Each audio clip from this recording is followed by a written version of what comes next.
Hey, West Springs, I'm Adam, and this is Will, and we want to worship with you this morning. And one of the wonderful songs that I love singing, and it's a great truth, is that, God is a good father to us, and he knows our name. He's intimately aware of who we are, and cares about us deeply, and we are his children. I'm a child of God.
rest on His unchanging grace.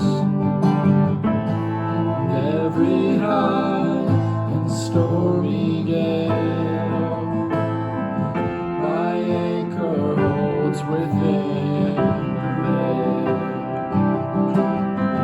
My anchor holds within the veil.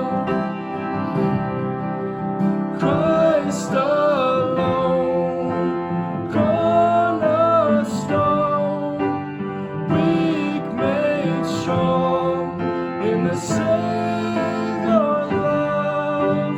Through the storm, He is Lord, Lord of all.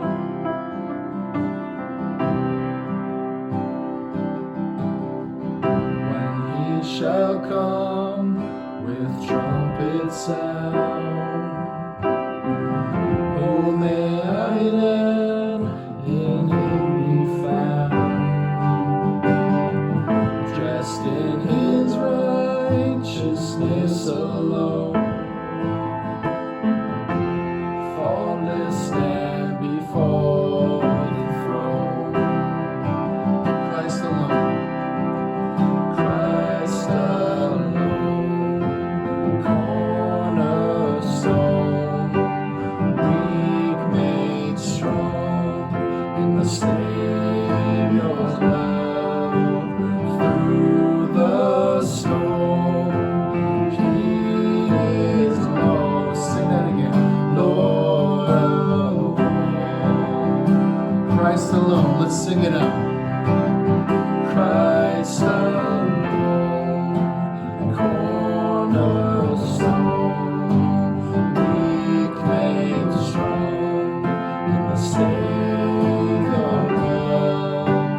Through the storm, He is Lord, Lord of all. Amen. He's the God of any storm. And just with a word, He can calm the storms in our life. What a blessing it is. Thank you, Lord.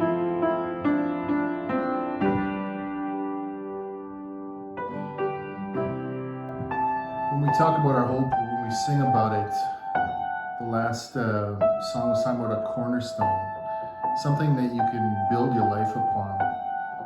And when we sing to Christ and when we sing to God, there really is one name, Jesus, that is the name above all names. It's the name in which we have hope, and it's the name on which we can build our lives. Let's sing together. You are the Word at the beginning, one with God the Lord Most High. Your hidden glory in creation, now revealed in you are Christ. What a beautiful name it is. What a beautiful name it is. The name of Jesus Christ, my King. What a beautiful name it is. Nothing compares to this. What a beautiful name it is. The name of Jesus. You didn't want heaven without us. Jesus, you brought heaven down. Our sin was great, your love was greater. What could separate us now? What a beautiful name it is. What a wonderful name it is. The name of Jesus Christ, my King. What a wonderful name it is. compares to this. What a wonderful name it is, the name of Jesus. What a wonderful name it is, the name of Jesus.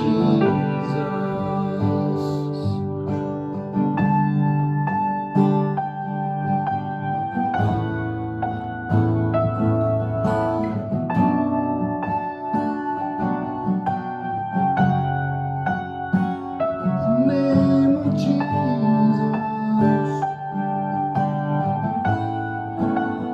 nothing like your name, oh God.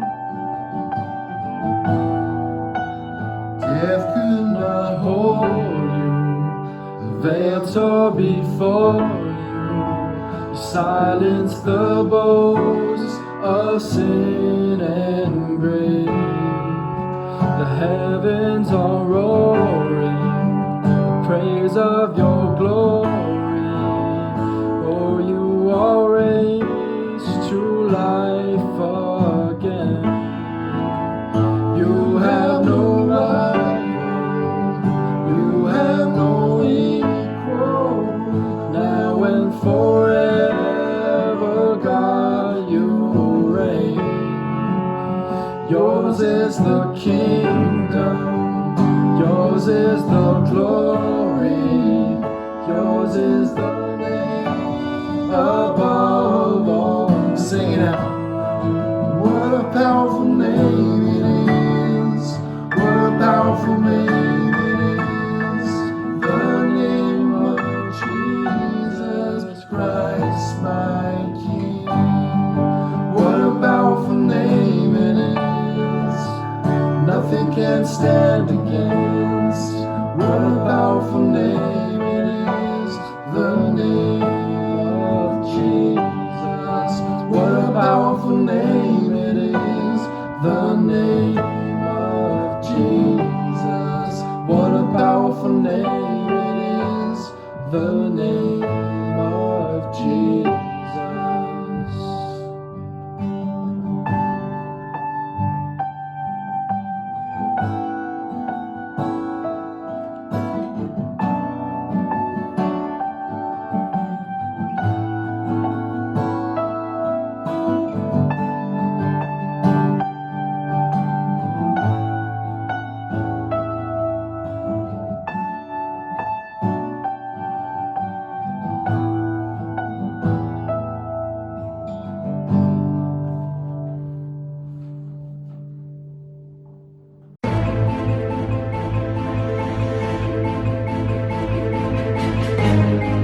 Hi, Whispering Kids! Hi, How are you guys? That's good. How are you, Ricky? I'm okay. How is your week going? Boring? Boring? Do you miss school? Mm-hmm. Aw, I'm sorry, Ricky. Well, today we are gonna talk about our third hero. Excited? Who is it? Next hero, it's Joshua. Joshua took Moses' place after Moses died. When the 40 years had gone by, the Israelites had to go for 40 years in the desert. God told Joshua that he was about to take one of the biggest cities, Jericho. So God told Joshua, go through the Jordan River and you're gonna find Jericho, and I am gonna make you get that city. So Joshua was like, I don't know about that. When they saw the walls that Jericho had, they couldn't really believe it. The walls were so high and they were so thick. Can you imagine those walls, Ricky? What? Not really. Well, they were really big, like very, very big. And God told Joshua that they were going to have that city. And inside that wall, there were a bunch of soldiers ready to battle. So what God asked Joshua to do was a little bit funny. I don't know if you would do it, Ricky, but he said, take the army and you have to go around the walls For 6 days at the same time every day, all what God asked him to do was to walk around the walls of Jericho for 6 days, and on the 7th day he was gonna drop the walls. So Joshua told his army what God had told them, and some of them were like, I don't know about that. Like, look at those walls. Those are way too big. I don't think those are coming down at all. But there was other people that knew that God can do miraculous things, and they believed him. Like, they had seen so many things, how they were liberated from the Pharaoh. They saw how the ocean opened. They were fed throughout the whole desert. So a lot of people did believe it. Now, Joshua did as he was told, and the army followed him. So on the first day, he went around the walls, and then they went to rest. Second day, he did the same thing at the same time. Third day, the same thing. Fourth, fifth, and sixth. On the 7th day, at the same time, they blew their horns so hard, and guess what happened, Ricky? What? The walls fell. What? They broke apart and they fell completely. No way. Yes way. You know what? Jesus can do amazing things when you listen to him and when you believe in him. So all we gotta do is trust and listen. If we listen, oh Ricky, you wanna be a superhero, right? Don't I? Well, then you better listen to God, because God can make us superheroes. Joshua listened and he did as he was told. And now they have this amazing city of Jericho. Because not only the walls fell, they had to battle the army of Jericho, and the Israelites won. So now they have a new city, and all because Joshua listened. And that's why Joshua is another hero of the Bible. So I'll see you guys on the next video. Bye-bye. Bye, kids.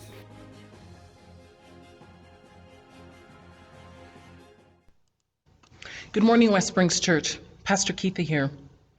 The word love holds a lot of connotations for us. And last week, we focused specifically on the concept of loving our neighbors and how Jesus invites us to live generously with those around us with the exact same generosity that he offers to you and I. We dove into the invitation to love our enemies, and were reminded that one of the greatest acts of love that we can offer in the face of our adversaries is prayer. Today, we continue talking about the word love and its depth of meaning, as we are called to love in every season. Now, when it comes to the notion of loving our neighbors, engaging those around us, we get our initial cues from looking at one of the passages in the Gospels titled The Good Samaritan. This is a story where an unlikely man crosses the road to ensure the man whose life, practices, and beliefs, who are very different from his own, is healthy, safe, and cared for.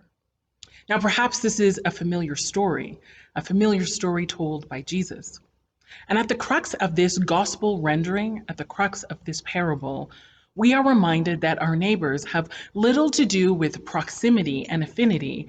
Rather, our neighbors are all those who surround us, all those we encounter regardless of our similarities and differences. So our neighbors are the unlikely. Our neighbors are our enemies. Our neighbors are those we like to draw near to, as well as those we naturally keep at arm's length. When Jesus finishes the story, he ushers these words to those listening: "Go and do likewise." And from then until now, the move from listening or resonating with the words of Jesus to applying them requires hard, consistent, spirit-led work. You see, simply knowing who our neighbors are is not enough. Being a part of a church that knows its neighborhood is not enough. Tolerating our neighbors is not enough. Putting up with our neighbors is not enough. Rather, Jesus commands us to go deeper and further, and he instructs us to love God, and as a result of that love, to love our neighbors. And so Jesus invites us to roll up our sleeves, roll back our bias, and go about the hard but imperative work of loving the people who surround us. This concept is a cornerstone in Jesus' teachings.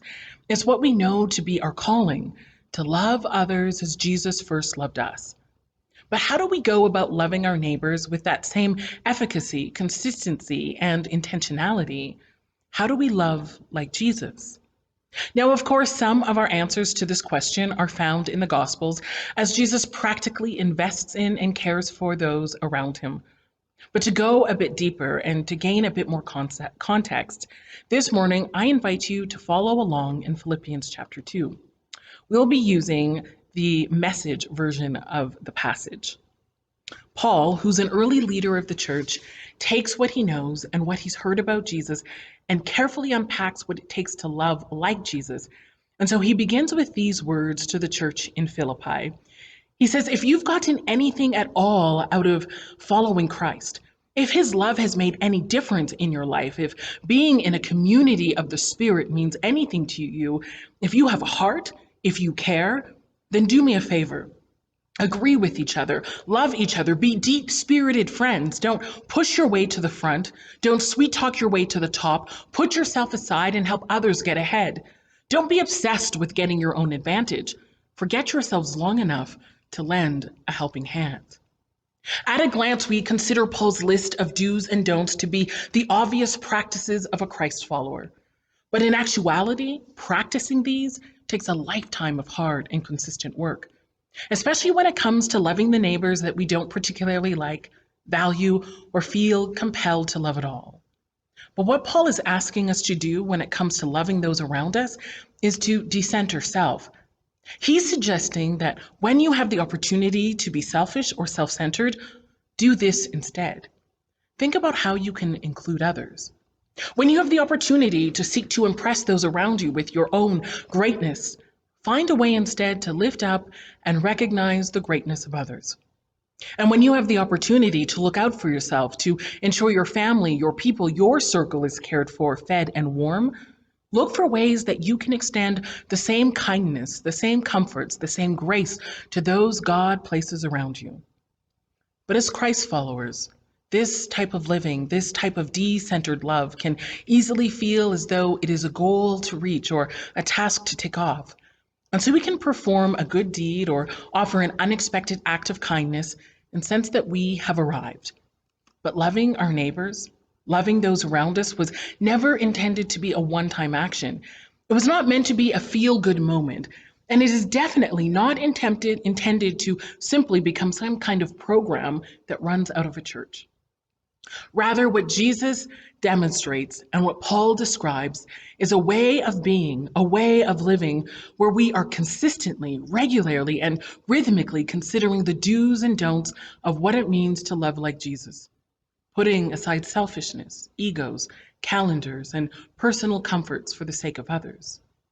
Paul goes on to say that for this to become a way of life for you and not just a moment in time, you must have the same attitude as Christ. Or as the Message says, think of yourselves the way Christ Jesus thought of himself.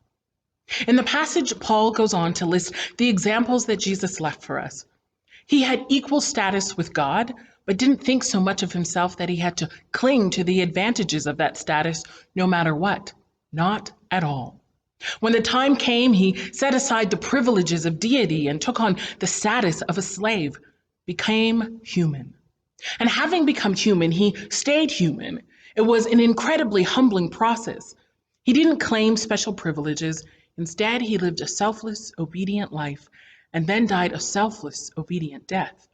And the worst kind of death at that, a crucifixion.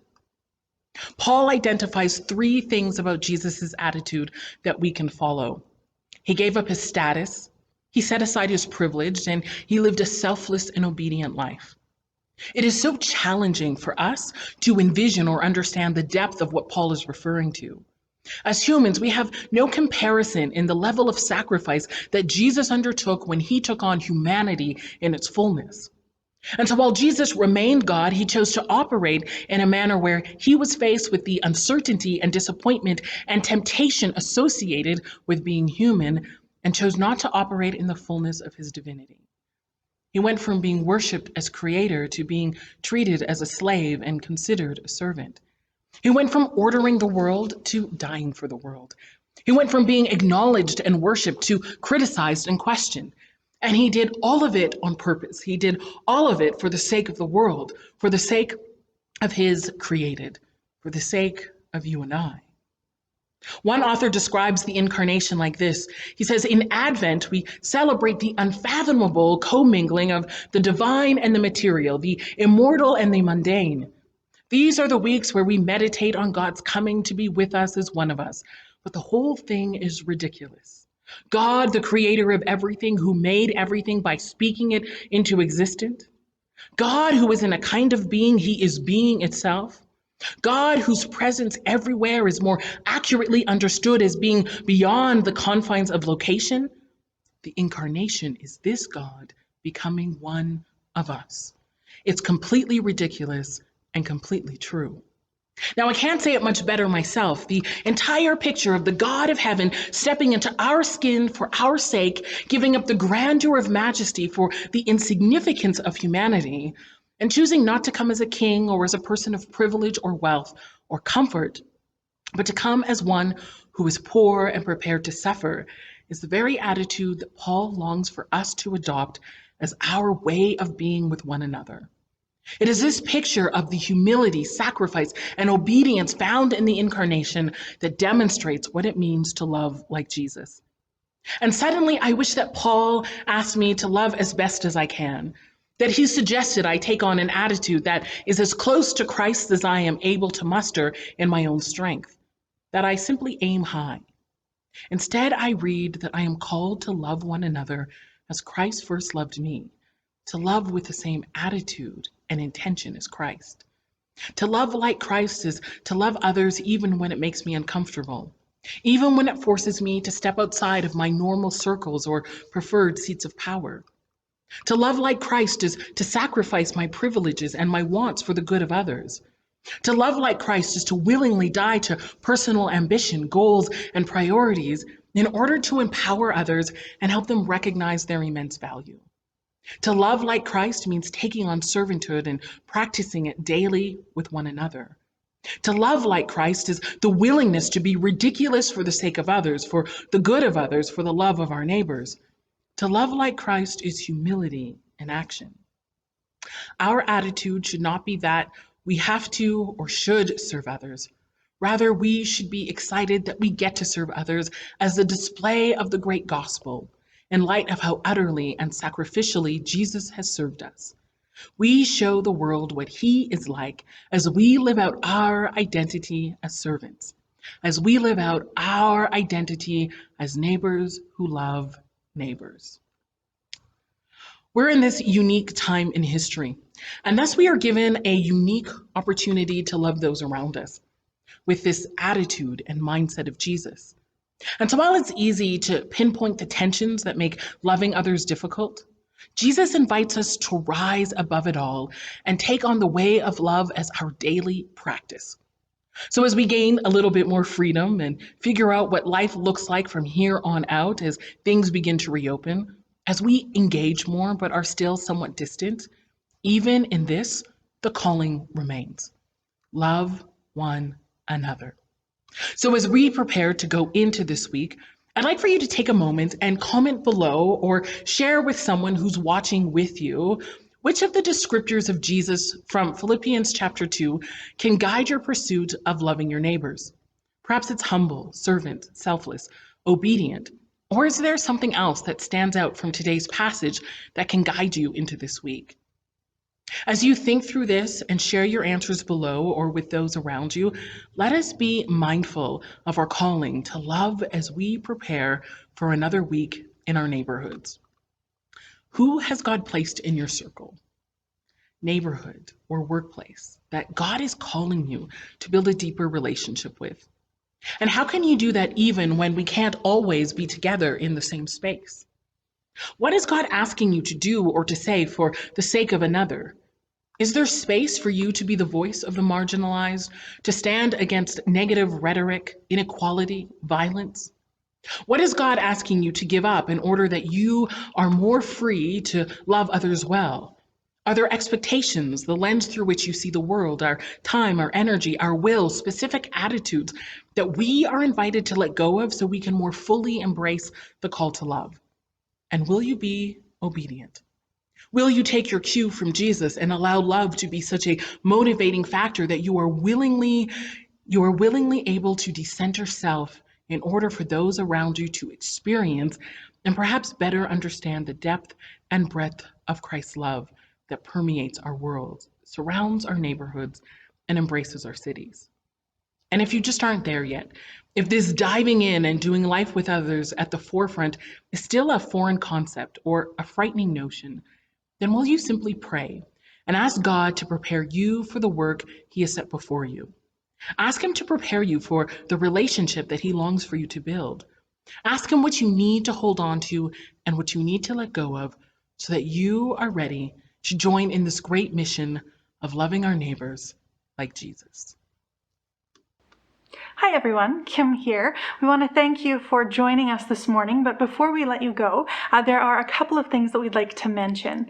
Our nominating committee is calling for board nominations for our next AGM. There are 2 positions that will need to be filled, and we want your input. Who do you think has the gifts and graces to lead our church family in one of these capacities? Who has the gifts and skills of vision, leadership, finance, HR, and maybe other board experience? Or has God placed it on your own heart to consider serving for the board? If you would like to be considered for nomination or would like to suggest someone for consideration, don't worry, they will be spoken to first before being nominated. Please speak with a member of the nominating committee or email office@westbrings.church by May 31st. We ask for your prayers during this process as God reveals His plans and shapes the leadership for His church. Speaking of the board, here is a message from our board chair, Alan Chan. Good morning, everyone. My name is Al Chan, and I'm your board chair. I'm here on behalf of the board, just to update everybody on what the board has been doing since our COVID isolation in the last 2 months. I want to assure everybody that the board still continues to meet. We've in fact been meeting every month, and in between those meetings, we've been emailing each other and our various subcommittees, whether the personnel, finance, facilities, continue to stay in touch. There's been a lot of activities behind the scenes.